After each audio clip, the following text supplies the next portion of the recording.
কি মন্ত্রমুগ্ধের মতো আলোচনা, মনে হচ্ছে যেন একটা ক্লাস চলতেছে, ঠিক না? এটাকে বলে তাফসির। আর আমাদের দেশে তাফসিরের নামে হয় নাটক, সিনেমা। মুফাসসির দিকে মানে মাইক রাইখে অন্য জায়গায় গিয়ে নাচানাচি করে, এরকম তাফসির মাহফিল আছে কিন্তু। মানে মাইক এখানে, মুফাসসির নাচতেছে আরেক জায়গায়, নাম দিছে ঐতিহাসিক তাফসির মাহফিল।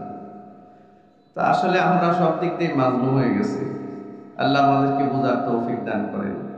সম্মানিত ভাইয়েরা আমার, বাংলাদেশ এমন একটা জায়গায় এসে দাঁড়িয়েছে, বাংলাদেশের সীমান্তের ওপারে জয় শ্রীরামের স্লোগান হচ্ছে, আর সীমান্তের এপারে নারায়ে তাকবীর আল্লাহু আকবারের স্লোগান হচ্ছে।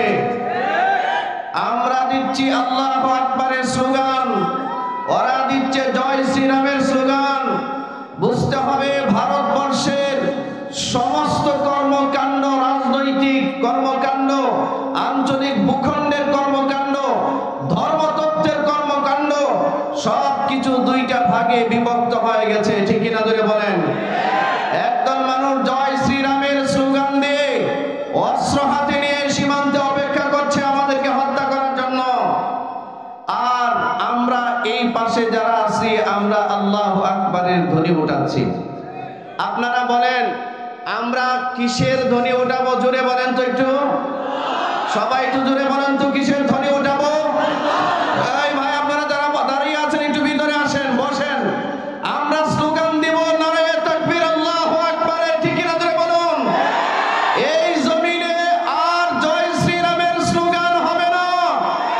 যারা জয় শ্রীরামের স্লোগান দিচ্ছে, ভারতবর্ষ থেকে এদেরকে বিতাড়িত করার সময় এসে গেছে, ঠিক কিনা জোরে বলুন। আমরা জয় শ্রীরামের স্লোগান দাতাদেরকে জানাতে চাই, তোমরা জয় শ্রীরামের স্লোগান দিয়ে মুসলমানদের ঐতিহ্যবাহী মসজিদ বাবরি মসজিদকে দখল করে তোমরা সে বাবরি মসজিদের মধ্যে রাম মন্দির স্থাপন করেছো। তোমরা ভারতবর্ষের অসংখ্য মসজিদকে শহীদ করে মন্দির স্থাপন করেছো।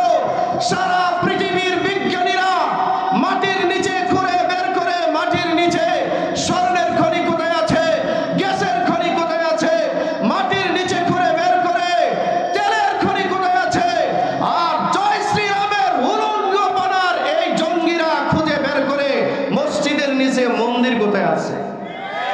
কথা বলেন না কেন? জোরে বলেন। আপনারা আমার কথা বুঝে রাখলে একটু বলেন তো দেখি, হিন্দুদের মন্দির দখল করে মসজিদ বানাইলে এটা কি মসজিদ হবে? জোরে বলেন।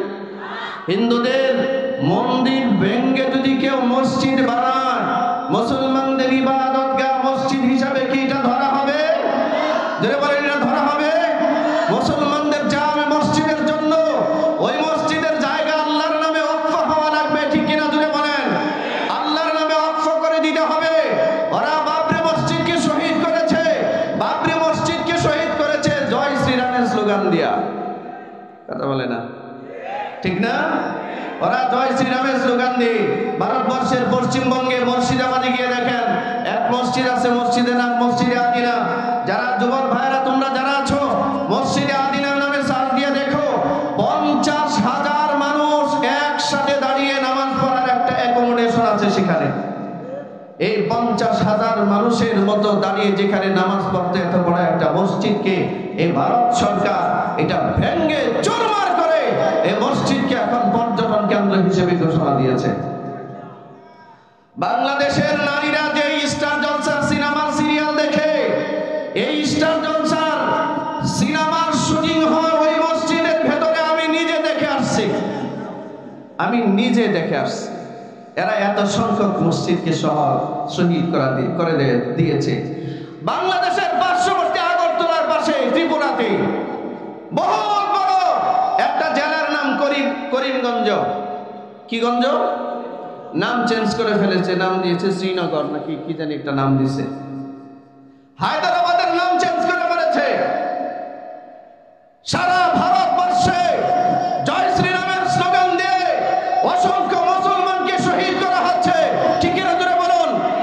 অথচ বাংলাদেশে আল্লাহু আকবারের তাকবীর দিয়ে আমরা কোনোদিন কোনো হিন্দু, বৌদ্ধ, খ্রিস্টান, ইহুদি, নাসারাদের কোনো ধরনের উপাসনালয়ে আমরা আক্রমণ করিনি। আমাদের ধর্ম আমাদেরকে এটা শিক্ষা দেয় না, ঠিক কিনা ধরে বলেন? আমরা আমাদের ধর্ম আমাদেরকে শিক্ষা দেয় অন্যান্য ধর্মের প্রতি কিভাবে সহমত পোষণ করতে হয়, তাদের ধর্মীয় স্থাপনা কিভাবে সংরক্ষিত করতে হয়, তাদের ধর্মীয় কার্যক্রম পরিচালনা করবার জন্য যা যা করার দরকার আমরা সেই সহযোগিতা করে যাচ্ছি। আমাদের পাশেই তারা জয় শ্রীরামের স্লোগান দিয়ে গরুর সেনা খায়, গরুর সেনা, গরুর মুত খায়, গরুর মুত। এরা এই দিন দেখলাম একটা রুটি দিয়ে সমানে গরুর গোবর খাচ্ছে। মহারাষ্ট্রে হাজার হাজার, এরকম ইন্ডিয়ার মহারাষ্ট্রে হাজার হাজার হিন্দুদের ঠাকুর আছে যে ঠাকুর সারা বছরে একবারও গোসল করে না। এক বছরে একবার গোসল যায় গঙ্গাতে গোসল করতে, গঙ্গায় চান্স না পাইলে গরুর মুখ দিয়ে পেশাব দিয়ে গোসল করে। ওই দিন দেখলাম যমুনা টেলিভিশনে সংবাদে দেখলাম ভারতের এক ঠাকুর 32 বছর যাবৎ গোসল করেন। কয় বছর? আচ্ছা, আমরা 32 ঘন্টা গোসল না করে থাকতে পারবো? এরা তো 32 বছর যাবৎ গোসল করে না। এটা কি মানুষের কাতারে আছে? আমার তো মনে হয় এর আশপাশে 1 কিলোমিটার ভিতরে যাওয়ার কোনো সুযোগ নেই। কথা বলেন না কেন? এত বড় নিকৃষ্ট, এত বড় নাপাক আর অপবিত্র, এরা আসে আমাদেরকে হত্যা করার জন্য। ওরা মুসলমানদেরকে ভয় দেখাচ্ছে। আপনারা কি ভয় পাচ্ছেন? আপনারা কি ভয় পাচ্ছেন?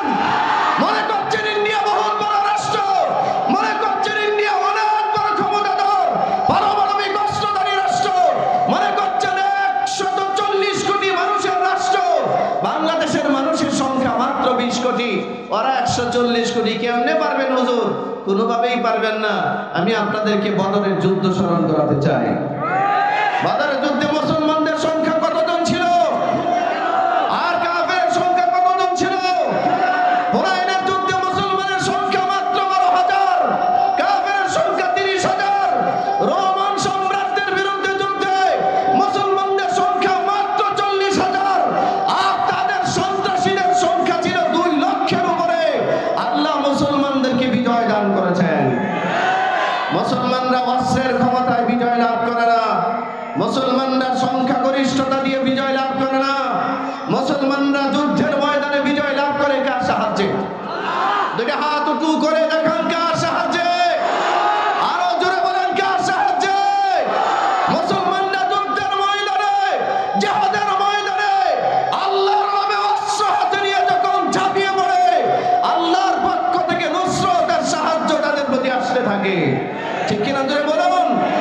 ইতিহাসের সাক্ষী, আজ থেকে 1400 বছর আগে বদরের প্রান্তরে মুসলমানদেরকে সাহায্য করবার জন্য আল্লাহ আসমান থেকে ফেরেশতা পাঠিয়েছেন। যেই পাহাড়ে, ওই পাহাড়ের নাম জাবালুল মালাইকা। এখনো পর্যন্ত বদরের শহীদদের পাশেই জাবালুল মালাইকা দাঁড়িয়ে আছে। ওই পাহাড়ে ফেরেশতা নাজিল হয়েছিল। সমস্ত ভারতবর্ষ, সমস্ত জাজিরাতুল আরবের পাহাড়গুলো হচ্ছে পাথরের পাহাড়। আর যেই পাহাড়ে ফেরেশতা নাজিল হয়েছে, এই পাহাড়টা বালুর পাহাড়। এখনো পর্যন্ত সাদা দেখা যাচ্ছে। আলহামদুলিল্লাহ বলবেন না? আপনাদের কাছে কি মনে হয় এই ফেরেশতারা সব নিহত হয়ে গেছে, অবসরে চলে গেছে? আমাদের আল্লাহ অবসরে চলে গেছেন? আল্লাহ এগুলো কোনো খোঁজ খবর রাখেন না। আমাদের আল্লাহ তো এমন, আল্লাহু লা ইলাহা ইল্লা হুয়াল হাইয়ুল কাইয়্যুম। জোরে বলেন আল্লাহু আকবার।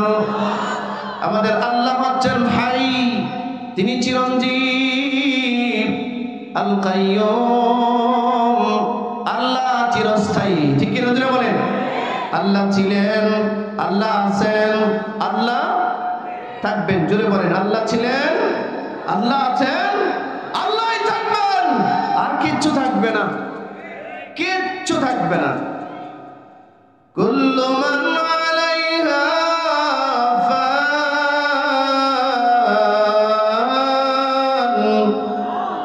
এটা আসতে বললেন আল্লাহু আকবার। আমরা যেমনি এমনি কোরআন মাজিদ পড়ছি, পারবে দুনিয়ার কেউ গীতা এমনি পড়তে? কেউ পারবে? কেউ পারবে? কোনদিন দেখেছেন যে কোন ঠাকুর এভাবে গীতা পড়ছে? কথা বলে না। শুনেছেন? শুনেছেন? আল্লাহ রাব্বুল আলামিন বলেন, কুল্লু মান আলাইহা ফান।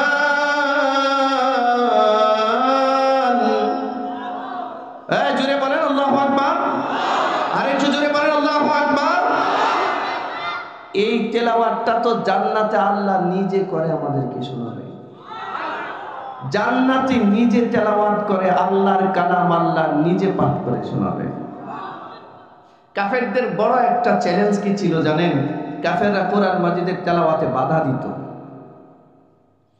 আল্লাহ তাআলা বলেন, ওয়াকাল আল্লাযীনা কাফারু লা তাসমাউ লিহাযাল কুরআন।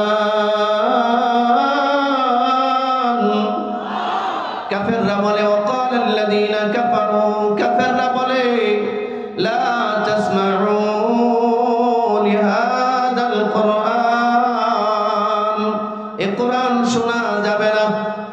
ওয়ালগাউ ফি, কোরআনের তেলাওয়াত যেখানে হয়, কোরআনের হালাল হারামের আলোচনা যেখানে হয়, এখানে হট্টগোল করো, চিৎকার করো, চেঁচামেচি করো, এখানে প্রতিরোধ করো, এটাকে শুনতে দেওয়া যাবে না। লাআল্লাকুম তাগলিবুন, যাতে করে আমাদের মিশন সাকসেসফুল হয়। আল্লামা নুরুল ইসলাম ওলি বরিশা হুজুর বলে গেছেন, খ্রিস্টান মিশনারিদের কাজ চলছে দেশে ব্যাপকভাবে। আমাদের দেশে কিছু নাস্তিক আর মুরতাদ আছে, মাদ্রাসার সংখ্যা বেশি হওয়ার কারণে তাদের মাথা গরম। ঠিক কি না বলেন?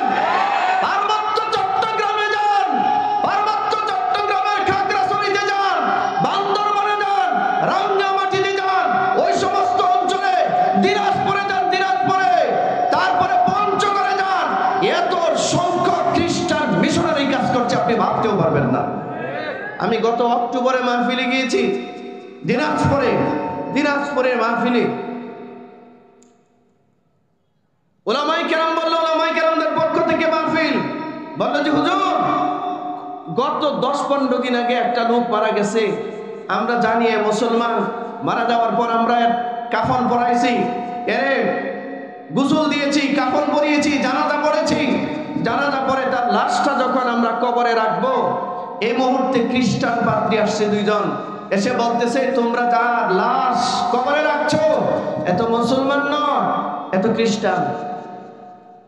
আপনারা বলেন, আমাদের সমাজে এরকম বহু লোক আছে না যে নামাজ পড়ে না? এই বেনামাজি মুসলমান মরলে কি তার জানাজা হয় না?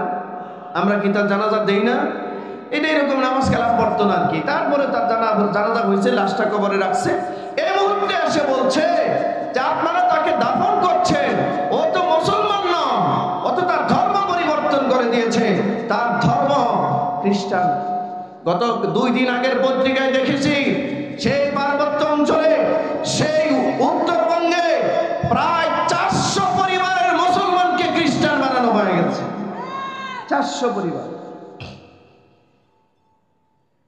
এলাকার লোকজন পাত্রীদেরকে ধরে পিটালো, বলতেছে আমাদেরকে মেরে লাভ কি? আমরা যে বলছি ও খ্রিস্টান, আমাদের কাছে তো এটা প্রমাণ আছে। কি প্রমাণ? বলো লাশ উঠান। লাশ উঠাইছে, বলে এর শরীর থেকে কাফনের কাপড় সরান, কাপড়ের কাপড় সরাইছে, বলে এর পিঠটা খুলেন, পিঠ খুলেছে, দেখে এই যে দেখেন ওর পিঠের মধ্যে খ্রিস্টানদের ক্রুশ চিহ্ন দেওয়া আছে। আমাদের দেশের ছেলেরা এ দেয় না, টেটু আঁকে না, টেটু, ওই টেটুর মতো খ্রিস্টানদের ক্রুশ চিহ্ন, এটা ওর পিঠের মধ্যে দেওয়া। মুসলমানরা অপারগ হয়ে লাশ ফেলে দিয়ে চলতেছে। এই কাণ্ড বাংলাদেশে চলছে। এটা 10 বছর আগের কথা বলছি না, গত অক্টোবরের কথা বলছি। খ্রিস্টান মিশনারিরা কাজ করলে নাস্তিকদের মাথা ঘোরায় না, ইহুদিদের ষড়যন্ত্র দেশে চললে তাদের মাথা ঘোরায় না, শত শত মন্দির হলে তাদের মাথা ঘোরায় না, শত শত গির্জা হলে তাদের মাথা ব্যথা হয় না। এই নাস্তিক আর মুরতাদরা বাংলাদেশে মাদ্রাসা কেন বেশি হচ্ছে, ওদের মাথা ঘোরানি শুরু হয়ে গেছে। ঠিক কিনা? এই এই মুসলমান নামক নব্য খ্রিস্টানের এরাও এই দেশের এই নারায়ে তাকবীরের ভূমিতে থাকার অধিকার রাখে না, ঠিক কিনা জোরে বলেন? এরা থাকার অধিকার রাখে না। সম্মানিত ভাইয়েরা আমার, আর আল্লাহ কোরআন মাজিদে বলেন, ওয়াইদা কুরিআল কুরআনু ফাসতামিউ লাহু ওয়া আনসিতু লাআল্লাকুম তুরহামুন। হে ঈমানদাররা, হে মুমিনরা, তোমাদের সামনে আল্লাহর কোরআন যখন তেলাওয়াত হবে অত্যন্ত গভীর মনোযোগ সহকারে কোরআনের তেলাওয়াত শুনো। কি বলেন আপনারা? কোরআনের তেলাওয়াতের মধ্যে অন্যান্য ধর্মীয় কিতাব থেকে কিছুটা পার্থক্য আছে কিনা জোরে বলে না? আছে। জীবনে কোনোদিন শুনছেন গীতা যিনি পড়ছেন তিনি কাঁদছেন, যার সামনে পড়ছে তারাও কাঁদছে, এমন কোন ইতিহাস আছে নাকি? এ ভাই, বরঞ্চ গীতা যখন পাঠ করা হয় তখন তো আরো ঢোল বাজনা বাজে, কথা বলেন না কেন?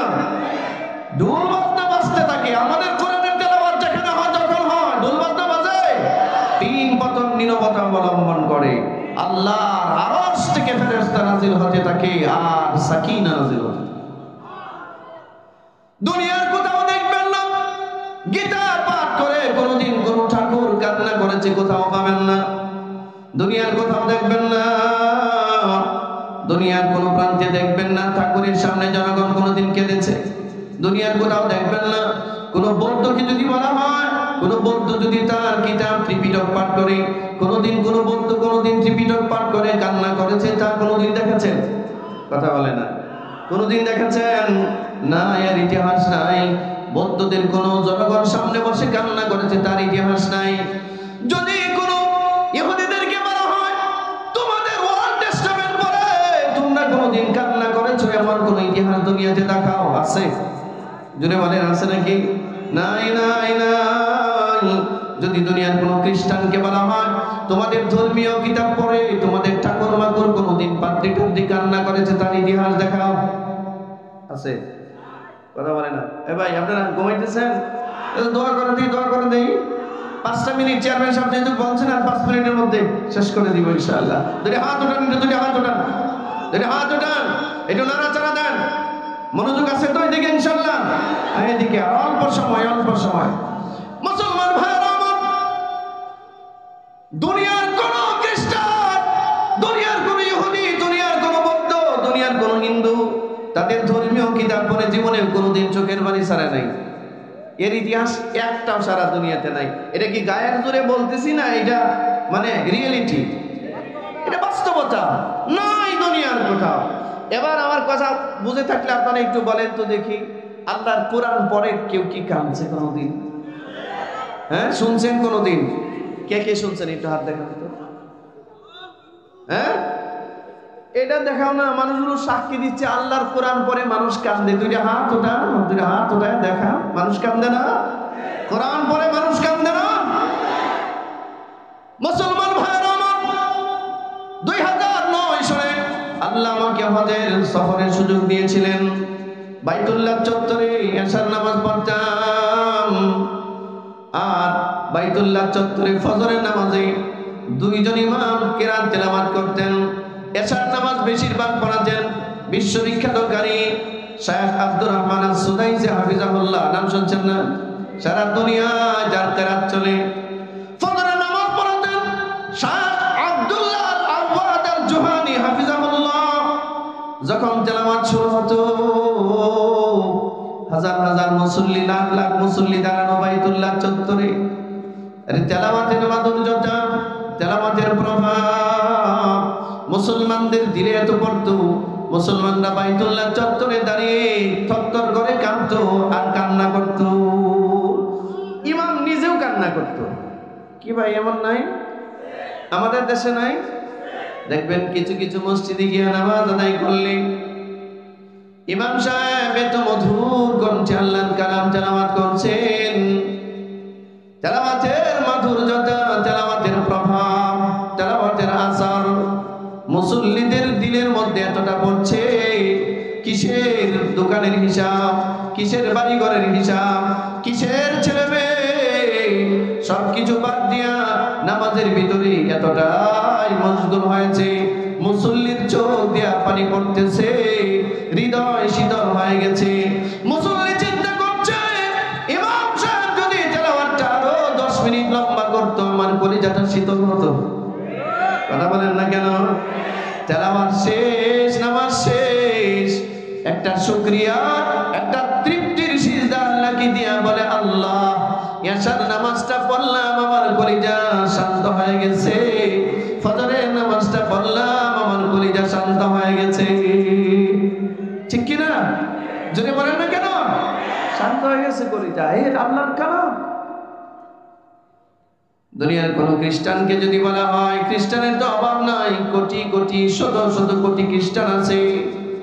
আচ্ছা, একজন খ্রিস্টান দেখান যারা বাইবেল মুখস্থ করেছে, আছে? বলেন। একজন ইহুদি দেখান যারা তাওরাত মুখস্থ করেছে। নাই, যেটা নাই এটা জোরে বলেন। আছে? একজন বৌদ্ধ দেখান যে ত্রিপিটক মুখস্থ করেছে। কোটি কোটি হিন্দু আছে, একজন হিন্দু দেখান যে গীতা, মহাভারত, এদের ধর্মের কিতাবের তো অভাব নাই। রামায়ণ, গীতা, মহাভারত, পুরাণ, তুরান সব আছে। ঠিক কিনা ধরে বলেন? একটা কিতাব মুখস্থ করছে এমন কেউ আছে নাকি?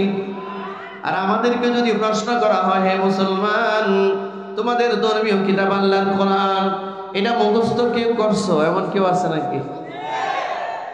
নাই। আজকে পাগড়ি দিলাম কারে? হ্যাঁ, আপনি হাজার হাজার বলেন, বলেন কয় লাখের দরকার, বলেন কয় কোটির দরকার, ঠিক কিনা জোরে বলুন। 6 মাসে একটা বাচ্চা ওই মানে কুমিল্লার দেবীর দ্বারে 6 মাসের কোরআন মুখস্থ করছে, 9 বছর বয়স। এর আগে 7 বছরের একটা বাচ্চা 49 দিনে কোরআন মাজিদ মুখস্থ করছে। একটা হিন্দু ঠাকুরের দৈরিয়াই না এর গলায় মালা পরাইয়া দিয়া বলেন, তোরে 49 বছরের সময় দিলাম, তুই একটু কোরআন মাজিদ মুখস্থ কর। আচ্ছা কোরআন বাদ দে, তুই তোর কিতাবটা একটু মুখস্থ কর। 49 বছর কেন, 49 কোটি বছর হইলেও সম্ভব না, ঠিক কিনা? জোরে বলেন, আরো জোরে বলেন। এজন্য আপনাদের কাছে আরজ রাখতে চাই, এই যে মাদারিসগুলো, এই যে মাদ্রাসাগুলো, আমাদের জামিয়াতুল কোরআন ওয়াস সুন্নাহ, এরকম অসংখ্য মাদ্রাসা আছে সারা দেশে। এই মাদ্রাসাগুলোতে কি গীতা পড়ানো হয়, ত্রিপিটক পড়ানো হয়, বাইবেল পড়ানো হয়, কি পড়ানো হয়? আরো জোরে বলেন, কি পড়ানো হয়? কোরআন কার কালাম? জোরে বলেন, কোরআন কার কালাম? আল্লাহর কালাম পড়ানো হোক, পড়তে থাকুক, হাফেজ হোক। এটা আপনারা কারা কারা চান? মাশাআল্লাহ, আল্লাহ আপনি তৌফিক দেন। ইরাদা করেন, ইচ্ছা করেন, সারা বিশ্বের দিকে তাকিয়ে দেখুন, সারা ওয়ার্ল্ডের দিকে তাকিয়ে দেখুন। সারা বিশ্বের মানুষ 2 ভাগে বিভক্ত হয়ে গেছে। এক ভাগ মানুষ শয়তানের পক্ষে চলে গেছে, তাগুতের পক্ষে চলে গিয়া জালিমে পরিণত হয়েছে, ঠিক কিনা ধরে বলুন।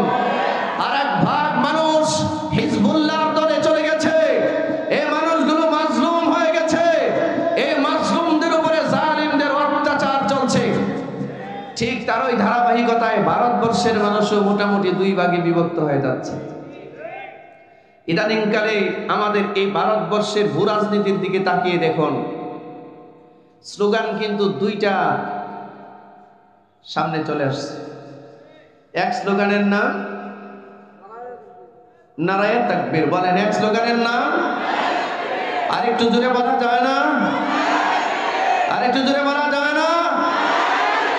আরেকটু জোরে বলা যায় না? যদি হাত উঠে দেখেন, নারায়ে তাকবীর।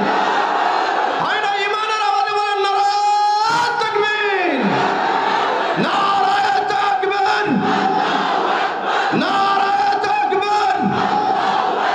কোরআন হাদিস যেখানে, কোরআন হাদিস যেখানে, আলেম ওলামা যেখানে, আলেম ওলামা যেখানে, আল কোরআনের আলো। ঘরে ঘরে জালু বাদ দেন, ঘরে ঘরে জ্বলতে থাক। এটা চলতেছে বহু বছর, 53 বছর যাবত চলতেছে। এখন থেকে স্লোগান উঠবে, আল কোরআনের আলো, সংসদে জালো। জোরে বলেন, আল কোরআনের আলো।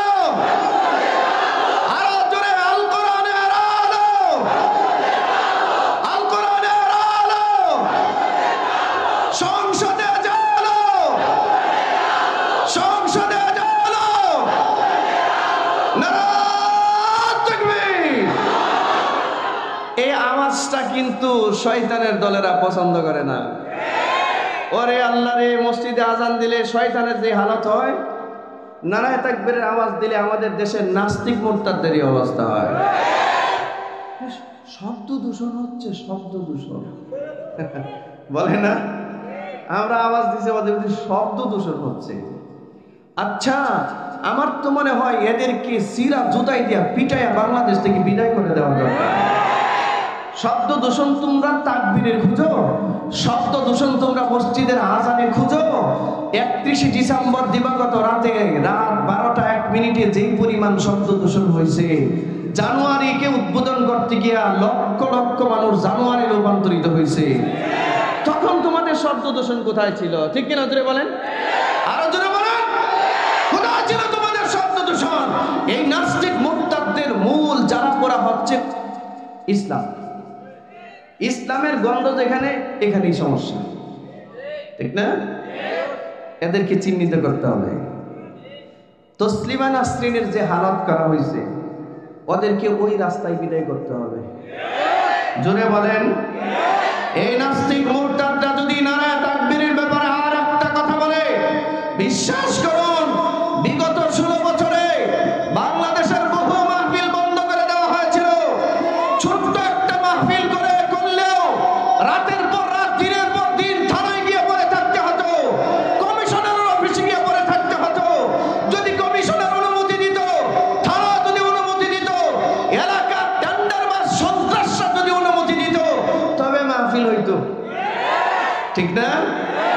হ্যাঁ, এই ছিল হালত। এখন এখন জোরে বলে না, এখন কি? আরো জোরে। এখন যদি কেউ বলে যে অনুমতি লাগবে,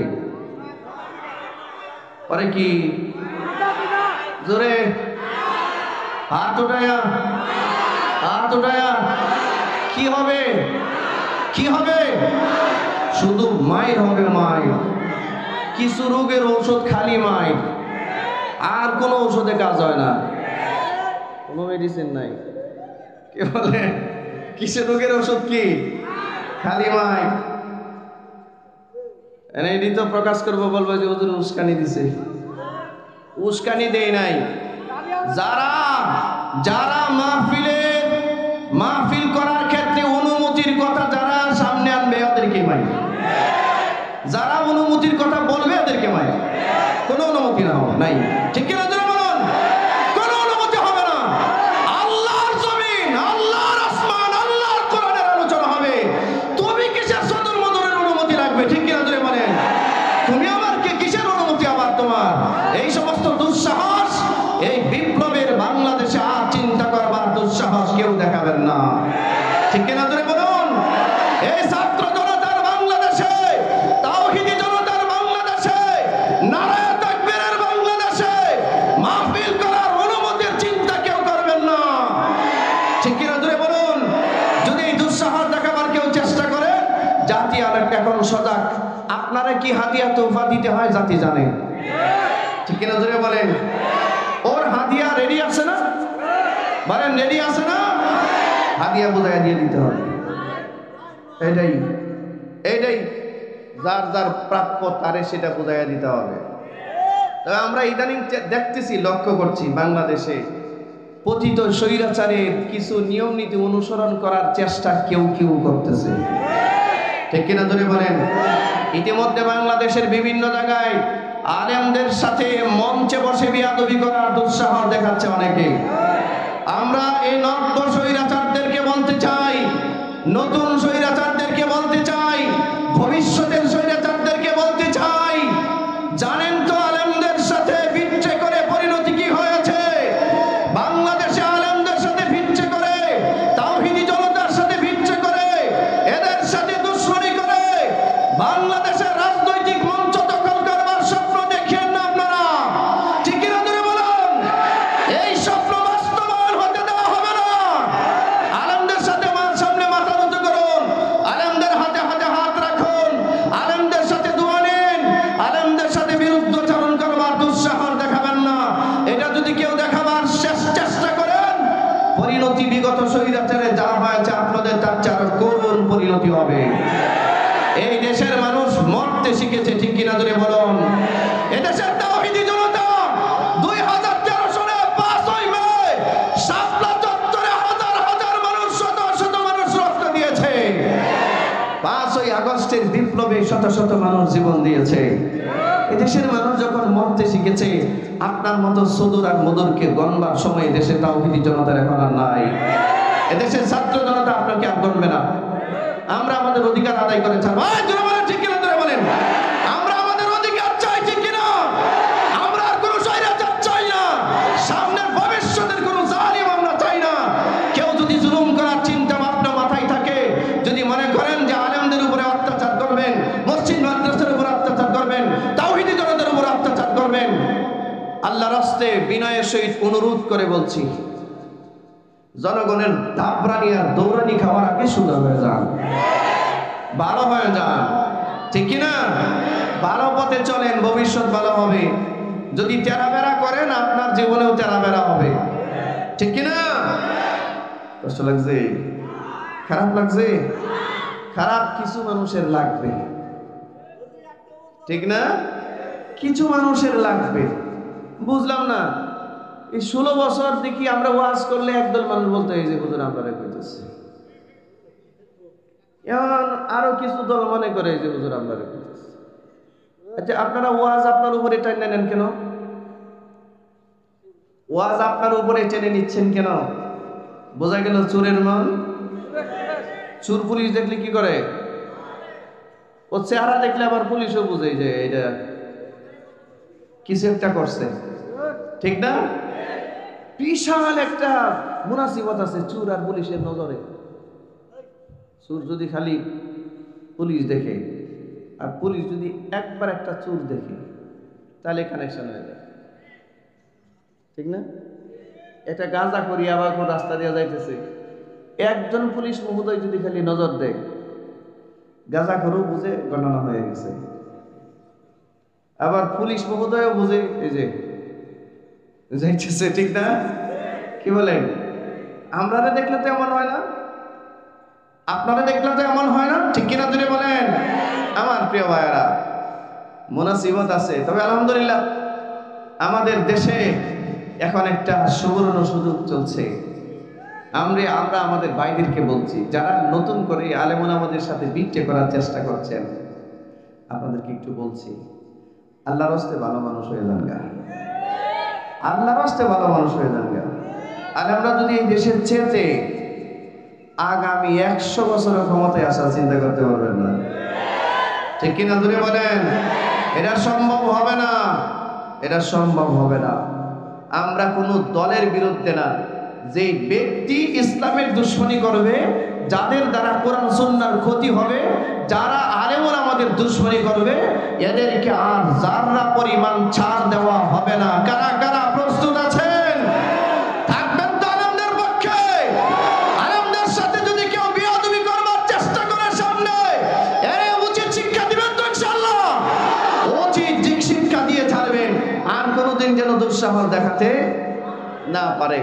আমার প্রিয় ভাইয়েরা, ইসলামের সাথে থাকতে হবে, কোরআনের সাথে থাকতে হবে। আল্লাহ আমাদেরকে তার কালাম দিয়েছেন জীবন বিধান হিসেবে। জীবন, আমরা এই কালামকে জীবন বিধান হিসেবে হৃদয়ে ধারণ করতে চাই। কারা কারা প্রস্তুত? বুকে হাত দেন, সবাই বুকে হাত দেন। বুকে হাত দিয়ে বলেন তো, সত্য কথাটা বলেন। এদেশের মানুষ হাজী সাহেবের অভাব নাই, গাজী সাহেবের অভাব নাই, নামাজির অভাব নাই, কত কিছুর অভাব নাই, কিন্তু বুকে হাত দিয়া এমন মানুষ খুব কম পাওয়া যায় যে বুকে হাত দিয়া বলবে আমি একটা ভালো মানুষ। বুকে হাত দিয়া, খুব খেয়াল করুন, বুকে হাত ছাড়ায়েন না, ধরে রাখে, ধরে রাখে। বুকে হাত দিয়া নামাজি বলা খুব সহজ। আমি 5 ওয়াক্ত নামাজ পড়ি, মাঝে মধ্যে শেখ হাসিনার মতো তাহাজ্জুদও পড়ি, আমাদের বাংলার রাবিয়া বসরি, ঠিক না? আচ্ছা, আপনারা বলেন, একজন 70-80 রাকাত তাহাজ্জুদের নামাজ পড়তো, উনি এখন মদিনার বিশাল এক বুজুর্গ মানুষ, ওখানে সবরে আছে নাকি? যা অনেক বড় বুজুর্গ মানুষ, অনেক লম্বা দাড়ি টাড়ি হয়েছে দেখলাম, ভালো। আমার প্রিয় ভাইরা, আচ্ছা যে মানুষটা নিজেকে বুকে হাত দিয়া বলতে পারে আমি নামাজি, যে মানুষটা বুকে হাত দিয়া বলতে পারে আমি 5 বারের হাজি, এই মানুষটা কেন বুকে হাত দিয়া বলতে পারে না আমি একটা ভালো মানুষ?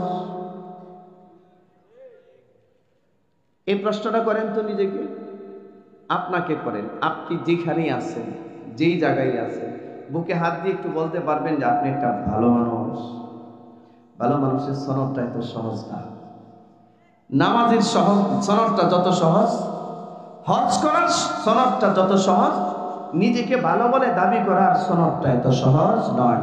আর রাত লম্বা হয়ে যাবে, এইদিকে আর যাবো না। আমার প্রিয় ভাইয়েরা, যতক্ষণ পর্যন্ত ব্যক্তি জীবনে, পারিবারিক জীবনে, সামাজিক জীবনে, রাষ্ট্রীয় জীবনে, আন্তর্জাতিক জীবনে আল্লাহর কোরআন পরিপূর্ণ অনুসরণ করা না হবে, ততদিন পর্যন্ত সমাজে নামাজি বাড়তে পারে, সমাজে হাজি বাড়তে পারে, সমাজে গাজী বাড়তে পারে, সমাজে দানশীল বাড়তে পারে, ওয়াল্লাহি সমাজে ভালো মানুষের সংখ্যা বাড়বে না। ভালো মানুষ তখনই হবে যখন আল্লাহর কোরআন দিয়ে রাষ্ট্রটা সাজানো হবে। তখন কোনো ভাই আর ভাইয়ের সম্পদ মারবে না, তখন কখনো কোনো ভাই আর তার বোনের সম্পদ মারবে না, তখন কখনো কোনো ভাই তার প্রতিবেশীর সম্পদ মারবে না। ঠিক কিনা জোরে বলুন? যেই লোক বোনের সম্পদ মেরে দিয়েছে, যেই লোক ভাইয়ের সম্পদ মেরে দিয়েছে, যেই লোক প্রতিবেশীর জায়গা দখল করেছে, যেই লোক টেন্ডারবাজি করেছে, সন্ত্রাসী করেছে, যেই লোক দুর্নীতি করেছে, অথচ 10টা হজের আমল তার আছে, সে 10 বারের হাজি সাহেব, 10 বারের হজ তার আমল নামায় থাকতে পারে, কিন্তু বুকে হাত দিয়ে বলতে পারবে না আমি একটা ভালো মানুষ। তো একটা মানুষ, একটা জাতি, একটা গোষ্ঠী, একটা রাষ্ট্র ভালো হওয়ার জন্য শুরুতে যেটা দরকার এটা হচ্ছে আল্লাহর কোরআন। শুরুতে যেটা দরকার এটা কি? আল্লাহর কোরআন ব্যক্তি জীবনে থাকবে না সংসদে থাকবে? জোরে বলেন, ব্যক্তি জীবনে থাকবে না সংসদে থাকবে? আল্লাহর কোরআনকে সংসদে চান কিনা? সবাই চান? আল্লাহ তৌফিক দান করুন, বলুন আমিন। আমরা নেককার মানুষদের সাথে থাকবো, ন্যায়পরায়ণদের সাথে থাকবো, ভালো মানুষদের সাথে থাকবো ইনশাআল্লাহ। আল্লাহ তৌফিক দান করুন, সবাই বলেন আমিন। আমার প্রিয় ভাইরা, 2টা 3টা বাচ্চা যদি হয়, আমরা বলি না সবগুলো বাচ্চারে আপনি হাফেজ বানিয়ে ফেলেন, আলেম বানিয়ে ফেলেন। আরে ভাই, 2টা বাচ্চা আছে, একটা স্কুলে দিয়েছেন আর একটা অন্তত মাদ্রাসায় দেন। একটা ছেলের আলেম বানান, হাফেজ বানান, আল্লাহর কাছে দোয়া করেন। একটা ছেলে যদি আলেম হাফেজ হয়ে যায়, গোটা সিলসিলার নসবটা এই ওসিলায় হতে পারে, আল্লাহ নাজাতের ফয়সালা করে দিবেন। এই যে আজকে আমরা 54টা বাচ্চাকে কি দিলাম? পাকড়ি দিলাম 54টা ছেলেকে। এদের মা বাবা কতই না সৌভাগ্যবান, কি বলেন আপনারা? কতই না সৌভাগ্যবান তাদের মা বাবা। আমি ছেলেগুলোর চেহারা দিকে, ওরা চলে গেছে না, ওদের চলে গেছে, ওদের চেহারার দিকে তাকাচ্ছিলাম মাঝে মধ্যে। হ্যাঁ, সব মাদ্রাসায় আছে, আর ভাবতেছিলাম এদের চেহারাগুলো কত নুরানি। হ্যাঁ, এরা যদি হাসরের মাঠে আমাদের জন্য একটু সুপারিশ করে। এই যে চেয়ারম্যান সাহেব কত শত কোটি টাকার সম্পদ দিয়ে রাখছে, প্রতি মাসে মাসে টাকা দিচ্ছে। এই পুরা মাহফিলের যত খরচ উনি মাদ্রাসা থেকে নিচ্ছে না, নিজের ব্যক্তিগতভাবে নিচ্ছে।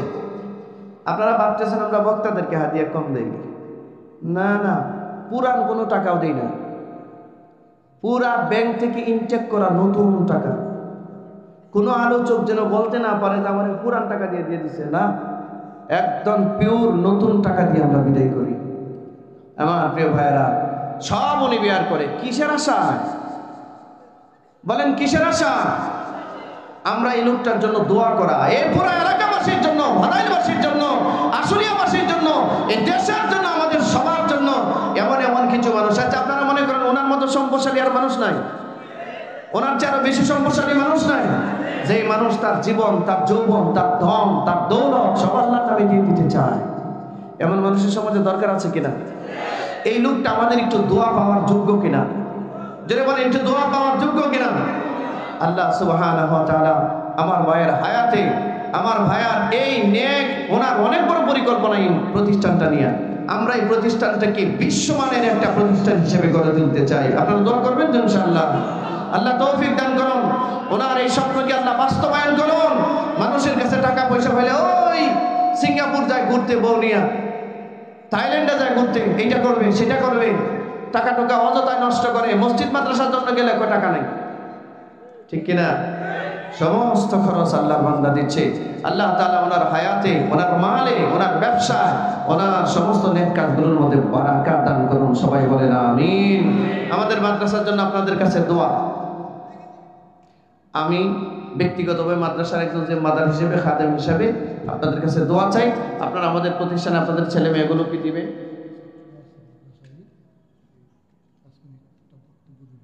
আচ্ছা আচ্ছা, আমাদের কোথায় ও কই?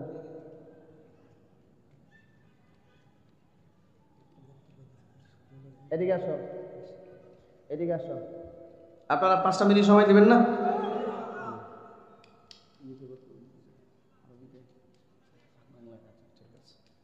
আলহামদুলিল্লাহ, আমাদের মাদ্রাসার ছাত্র উজাইফা না ওর নাম?